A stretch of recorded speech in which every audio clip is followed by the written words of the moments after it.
Those Who Wait by Siegfried Kracauer, 1922. There are a lot of people these days who, although unaware of each other, are nevertheless linked by a common fate. Having eluded the profession of any particular faith, they have acquired their share of the cultural and educational wealth generally available today, and tend to live with an alert sense of their time. These scholars, businessmen, doctors, lawyers, students, and intellectuals of all sorts spend most of their days in the loneliness of the large cities. And since they are sitting in offices, receiving clients, directing negotiations, and attending lectures, they quite often forget their actual inner being in the din of the hustle and bustle, and fancy themselves free of the burden that secretly weighs on them. But when they do pull back from the surface into the center of their being, they are overcome by a profound sadness, which arises from the recognition of their confinement in a particular spiritual/intellectual or geistige situation. A sadness that ultimately overruns all layers of their being. It is this metaphysical suffering from the lack of a higher meaning in the world, a suffering due to an existence in an empty space, which makes these people companions in misfortune.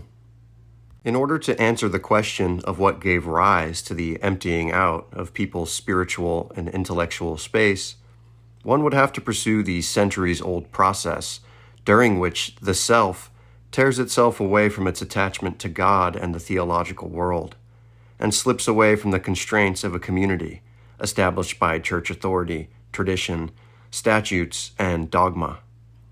One would have to retrace in detail how this self develops in its struggle to attain autonomy, how, after its fall from a temporality encompassing the eternal and into the rapid succession of historical epochs, the self contracts into the timeless rational self, or Vernunft-Ich, of the Enlightenment, how it then rounds itself out into the highly expressive, unique personality of Romanticism, and how, later, in the age of materialism and capitalism, it both becomes ever more atomized and increasingly degenerates into an arbitrary chance construct.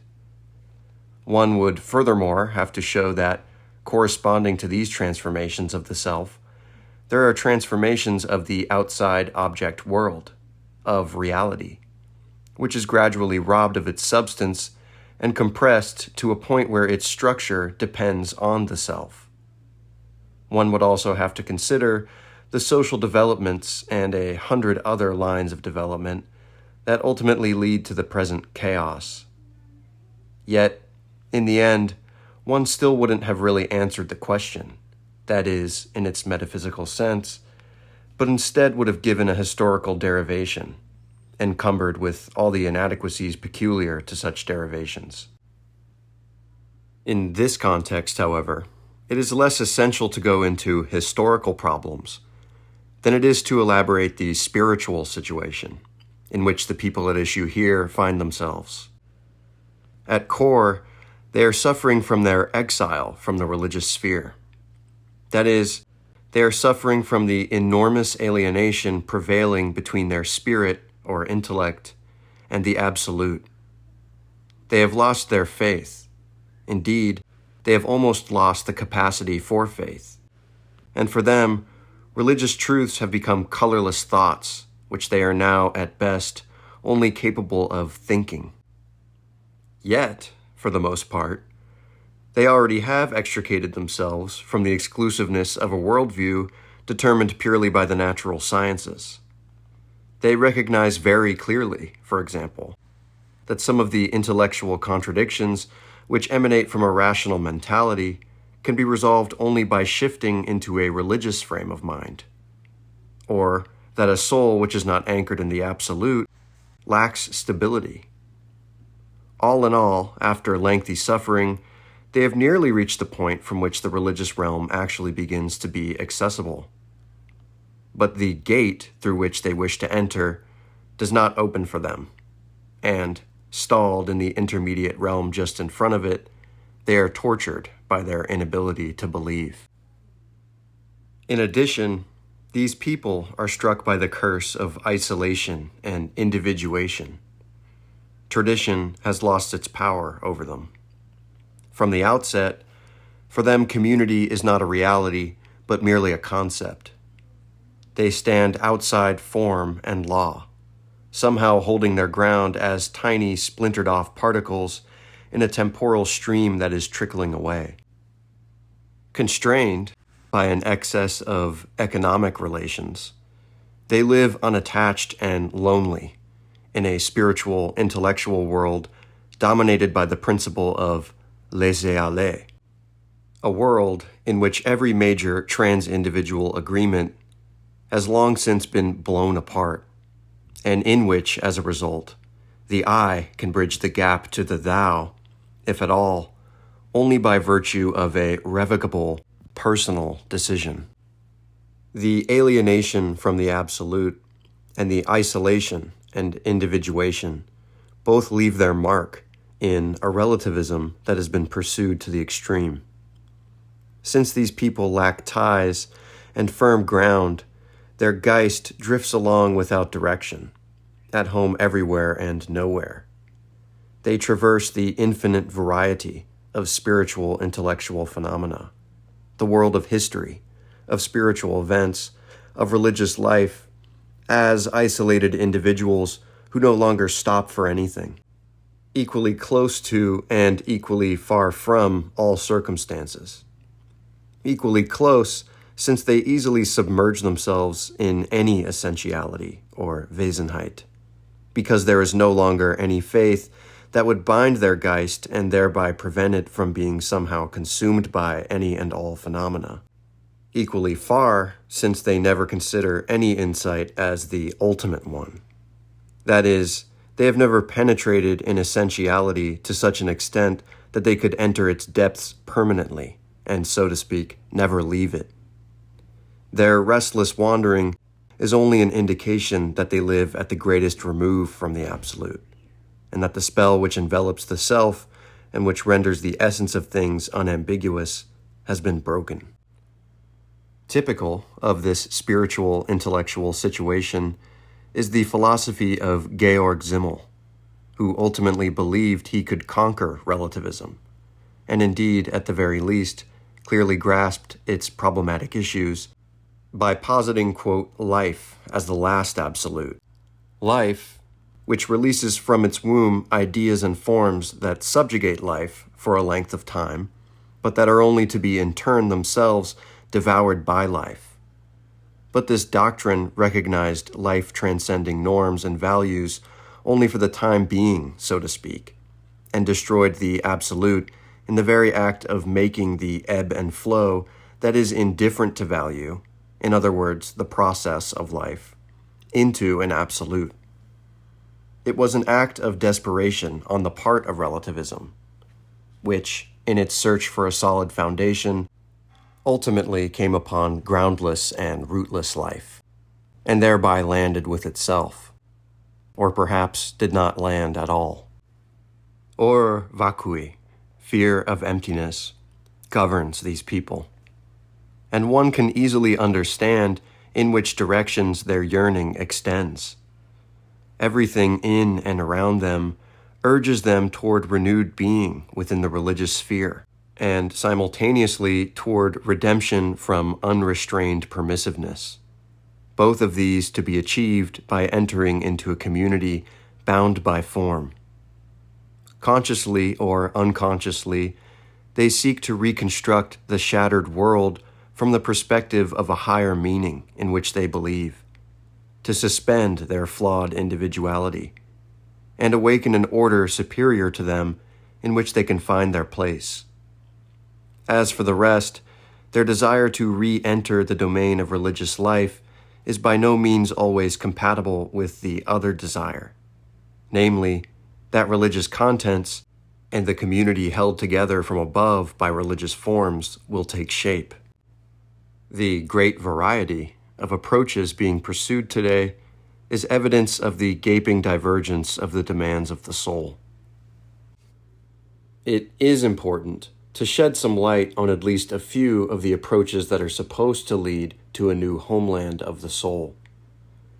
One can hardly ignore anthroposophic doctrine, since the honest need and yearning of numerous adherents depend upon it.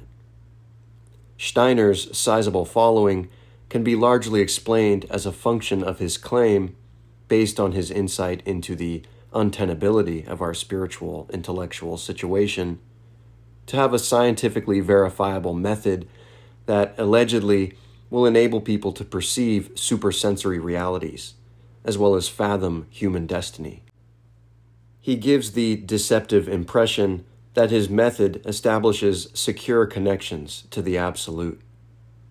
Now, isn't it tempting to set foot on this illusory bridge spanning the gap between science and religion, and thereby be permitted, without sacrificium intellectus, to believe in and, yes, even understand a good many miraculous things?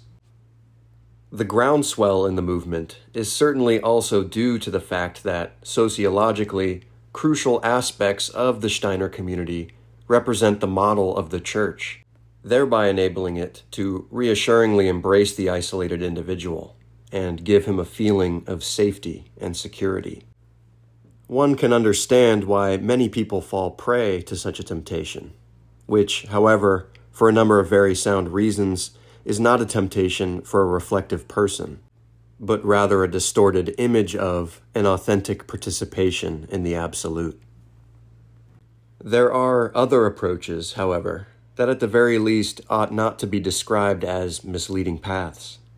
Take, for example, the messianic Sturm und Drang types of the communist persuasion, who inhabit a world of apocalyptic notions and await the coming of a Messiah who will proclaim the reign of God on earth.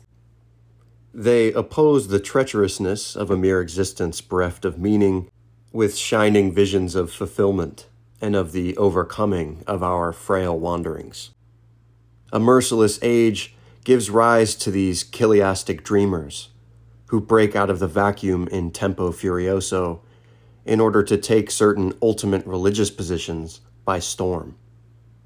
In their fixation on the desired utopian community, however, they completely trample everything reminiscent of form and law, since they consider these to be merely preliminaries of a lower order. This new type of messianism is remotely related to the idea of community, which often grows out of Protestant soil and is also religious in character. Like the former, but for different reasons, the idea of community claims to be able to dispense with form in the human realm. According to this notion, the community, strictly speaking, is based neither on a definable notion, a received doctrine, nor even on a people's sense of belonging together, but rather on the, quote, experience of community. This means that its continued existence depends on the positive inclination of those who freely will it, and thus it requires for its survival the continuously renewed spiritual exertion of its members. But once the community-affirming experience of the individual, where, quote, individual is understood in its contemporary flawed sense, is made the primary foundation of the community, then the entirely logical consequence is, on principle, to condemn supra-individual forms saturated with meaning as the petrified product of pure experience, and as unnecessary interventions between the I and the thou. In diametric opposition to this, the believers in form, such as one encounters, for example, in the Stefan George circle, worship holy law as the principle of community that holds everything together. Not only does it remove the element of chance from all relations to God and to other people, support those who are needy, and reflect a higher reality within the temporal, it also creates that hierarchical order, that stratification of circles, which the deep-seated differences among people make necessary. According to the judgment of these believers in form, integration into a firmly established association, and devotion to the figure that embodies the absolute, an absolute which, however, becomes graspable at all only through this figure, liberate people from the lack of ties and set limits on the flawed striving for infinity. These possibilities and realizations, which we will not honor with any further attention, differ in their orientation, although not necessarily in their essence, from the enterprises that aim to reawaken the old humanist doctrines, hoping to eliminate the vacuum, for instance, by joining up with established religions, whose truth content must now be newly brought to the fore. Anyone approaching them from the zone of relativist contingency stumbles upon declarations of belief and cultural community, upon the force of the absolute, which eliminates isolation and individuation, and upon a devout knowledge that frees one from undevout rambling. Those who today catch sight of the edifice of the various religions from the outside and with new eyes, with yearning eyes, have an experience similar to that of the wanderer, who, after many odysseys, thinks he has spotted the sheltering homestead. These wondrous living constructs, which have grown over time, both unconcerned with and defiant of it, encompass a world and a reality different from the one in which physical events and economic processes unfold in their chaotic diversity. They guarantee the faithful a unification of the I with God and with the thou that, thanks to the tradition in which they incorporate themselves and by means of which they endure, they transport the faithful out of the sphere of meaningless change and into the sphere of an eternity saturated with meaning. The consequence of such insights and encounters are precisely becoming apparent everywhere. Just as new life is pouring into Catholicism, there are also strong religious forces stirring within the Protestant community, forces that to some extent are already directed against the secular variant of Protestantism. And Judaism, above all Zionist Judaism, is not far behind. The fact that the smaller tributaries of the religions are also beginning to flow is evidenced by the turn toward mysticism and the establishment of various sects. The extensiveness of the scouting trips that religious neediness undertakes in search of fulfillment corresponds to the extent of the authentic and perhaps at times also partly imagined despair. It is thus hardly surprising that this religious neediness ultimately ends up with Eastern doctrines. In general, depending upon their particular needs, people seek at times unbridled authority and rigid development of the forms, and at other times more free and individual involvement in the domains of the religions. Acceptance of already formulated tenets of faith alternates with attempts to relax the given strictures. One gladly makes allowances to the searchers for attaching, as they often do, too much importance to the security that makes it possible to repose within faith. Returning now to those people who, conscious of their situation, linger in the void, how will they respond when faced with the various paths open to them? Two possibilities must be eliminated from the very start. First, that those facing the decision will turn to narcotics, fleeing into an unreal, shadowy existence of distractions in order to avoid, at all costs, having to make any decisions. Second, that they will find true faith without conflict, thereby attaining a higher plane of reality without going astray. If we exclude these from the start, we are left with three kinds of behavior that are by and large possible. The first attitude is that of someone who is a skeptic as a matter of principle, a type perhaps exemplified by Max Weber. This sort of person clearly grasps the uncanny seriousness of the situation, but is at the same time convinced that he and those like him are unable to wrest themselves free of that situation. His intellectual conscience rebels against embarking on any of the paths toward supposed redemption that present themselves at every turn, since these appear to him as so many wrong tracks and illicit retreats into the sphere of arbitrary limitation. As a result, he decides, out of inner truthfulness, to turn his back on the absolute. His inability to believe becomes an unwillingness to believe. Hatred of the faith swindlers, a hatred in which an already forgotten and long repressed yearning perhaps still resonates, drives him to fight for the, quote, disenchantment of the world. And his existence runs its course in the bad infinity of empty space. This lonely existence, however, is no longer naive in any sense. Rather, it is born of an unequaled heroism. As such, it is closer to salvation in its self-imposed wretchedness than is the pampered existence of those who are merely just. Spirits and intellects of this sort willingly embrace a skepticism that can no longer be easily surpassed.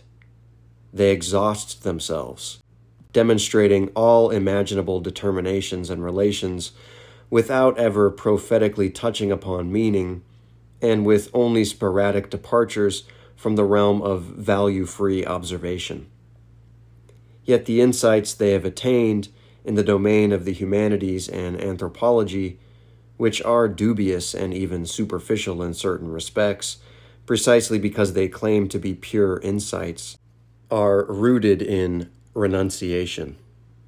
Indeed, perhaps it is only the undertone of sacrifice reverberating through them that gives them ultimate significance and lends them the luster of depth. The second attitude, which one encounters far more frequently, and for understandable reasons, especially often these days, is that of the short-circuit people. Whether one comes upon them in this camp or another, and one encounters them wherever there seems to be a ready solution in matters of faith, what they all have in common is a tendency to flee headlong from the dreariness and the world outside in order to slip quickly into a sheltering abode. Since, from a distance, they resemble true believers in more than merely superficial ways, and since their actions are governed, at least partly, by subjectively honest convictions, the dubiousness of their attitude, psychologically and objectively, is not readily apparent. Mind you, what is at stake here is not the verification of individuals' shift of faith. Who would presume to be able to illuminate in others the spiritual depths one can hardly fathom in oneself? But rather the demonstration of a typical transformation, which, if this is as far as it goes, is precisely not the kind of transformation and shift in direction that really matters. Considered as a type, the short-circuit people perhaps really do penetrate the religious sphere with part of their being, but their faith is not carried by the full breadth of the self, and therefore does not quite invoke religious truth. It is more a will to faith than a lingering within faith, more a rash interpretation than an accomplished fact. Driven by true despair about the vacuum within and around them, these people stagger into one religious realm or another, happy to be relieved from their tiresome rambling, and under the delusion that this homecoming terminates their wanderings on almost as happy a note as a novel that ends with a betrothal. Like the novel, however, their wanderings only appear to have ended, for besides the fact that now life once again starts from the beginning, they have fled their doubts much too quickly to have arrived at the first goal so early. But what exactly constitutes the short circuit which they produce and to which they fall victim? It consists in the fact that, recognizing the need for faith and consumed by an impatient yearning, they break into a realm of faith in which, since they lack the extensive prerequisites needed for its true conquest, they can maintain their ground only artificially and thanks to involuntary self-deception. In sum, the short circuit thus consists in their plucking a fruit which has not ripened for them, and which they themselves have not ripened toward. Supposing they once have had something even faintly resembling a religious experience, they erect upon it without further ado, that is, on a very dubious foundation, an entire edifice meant to protect them against the tribulations they suffered in the empty space. But by trying to force their replete life into a position not completely adequate to it, more out of metaphysical cowardliness than out of a total conviction they have truly attained, they distort not only their own being, but also that of the world of faith revealed from this position, in order to remain master of a situation that is by no means natural for them, and that therefore awakens in them a secret mistrust of themselves. They must keep themselves in a continuous state of rapture. Everything they do becomes forced, and so they end up overemphasizing their faith, a fact that in itself is a sufficiently clear index of the fragility of that faith. The need to drown out opposing spiritual voices forces them into a fanaticism that falsifies the facts. Uncertainty leads them to underscore their certainty and compels them to invest great energy advocating the doctrines they have accepted, much more energy than is expended, for example, by true believers, who have no need for such a continuously defensive stance directed both inward and outward. Indeed, despite, or perhaps because of their profound certainty, such true believers may well be plagued by doubts. Fear of catastrophe, that is, fear of the collapse of the all too hastily erected edifice, whose construction actually blocks their access, drives the short-circuit people to exaggerate their declarations of loyalty more and more, such that they sound disturbingly hollow to sensitive ears. At least so far as sincerity is concerned, the intellectual desperado is far superior to these refugees from the vacuum, in whom authenticity and inauthenticity combine in a very tricky and complicated way. Of course, the intellectual desperado cannot be permitted to have the last word, since this would completely surrender the world to meaninglessness. But how is one to escape the terrible either-or of the two positions, that of the skeptic as a matter of principle, and that of the short-circuit people? Perhaps the only remaining attitude is one of waiting. By committing oneself to waiting, one neither blocks one's path toward faith, like those who defiantly affirm the void, nor besieges this faith, like those whose yearning is so strong it makes them lose all restraint. One waits, and one's waiting is a hesitant openness, albeit of a sort that is difficult to explain. It can easily happen that someone who waits in this manner may find fulfillment in one way or another. Nevertheless, in this context, one ought to think primarily of those people who have tarried and still do tarry in front of closed doors, and who thus, when they take it upon themselves to wait, are people who are waiting here and now.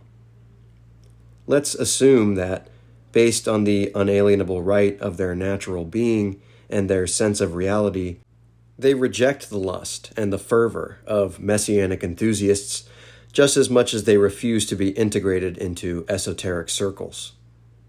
That they recognize certain weaknesses in the modern idea of community, and that finally, in their attempt to immerse themselves in the tradition of established religions, they encounter insurmountable difficulties, which are partly due to their definitive estrangement from the fabric of religious forms. In light of all of this, What is the meaning of their waiting? On the negative side, the person who waits and the intellectual desperado share, above all, a dauntlessness that manifests itself in the ability to hold on. It need hardly be emphasized that the skepticism of the person who waits does not degenerate into skepticism as a matter of principle, since from the outset, his entire being has been geared toward establishing a relationship with the Absolute. The actual metaphysical meaning of his attitude rests upon the fact that the eruption of the Absolute can occur only once an individual has committed himself with his entire being to this relationship. Those who wait will thus be as hard as possible on themselves, so as not to be taken in by religious need.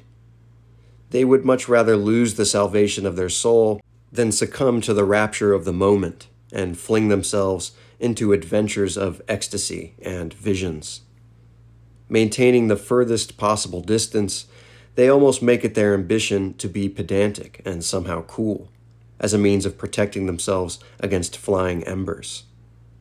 Like the desperado, they do not attempt to make a virtue out of their necessity or become slanderers of their longing, any more than they carelessly entrust themselves to the flow of their longing, which might carry them to who knows what illusory fulfillment. On the positive side, this waiting signifies an openness, one that naturally must not in any way be confused with a relaxation of the forces of the soul directed toward ultimate things. Rather, quite the contrary, it consists of tense activity and engaged self-preparation. It is a long path, or better, a leap requiring a lengthy approach, which leads to life in the religious sphere, to the religious word, and even to the closeness between men that is based on a communal belief. For anyone who dwells as cut off from the Absolute, as does the person in empty space, it is infinitely difficult to accomplish the turn he demands of himself. What exactly can the one who waits do, so that faith, while not magically attracted, is not excluded? This cannot be conveyed in the form of knowledge, since it must be lived, and since the insight of the beholder anticipates that life and its lessons anyway. What can at best be said in any case is that what is at stake for the people under discussion here is an attempt to shift the focus from the theoretical self to the self of the entire human being, and to move out of the atomized unreal world of shapeless powers and figures devoid of meaning, and into the world of reality and the domains it encompasses. The overburdening of theoretical thinking has led us, to a horrifying degree, to become distanced from reality, a reality that is filled with incarnate things and people, and that therefore demands to be seen concretely. Anyone who tries to attune himself to this reality and to befriend it will not, of course, automatically come upon the meaning that constitutes this reality, or upon an existence in faith. He may, however, discover one or another of the ties within that reality. It might become clear to him, for example, that life with his fellow man, and in general, the real world in all its breadth, is subject to a multitude of determinations, which can neither be gauged by theoretical conceptual means, nor explained as merely the fruit of subjective arbitrariness. This might lead him to change his position gradually, and begin to grope upward in realms hitherto inaccessible to him. Still, in these realms, every indication is certainly anything but a pointer to the path. Must it be added that getting oneself ready is only a preparation for that which cannot be obtained by force, a preparation for transformation, and for giving oneself over to it. Exactly when this transformation will come to pass, and whether or not it will happen at all, is not at issue here, and, at any rate, should not worry those who are exerting themselves.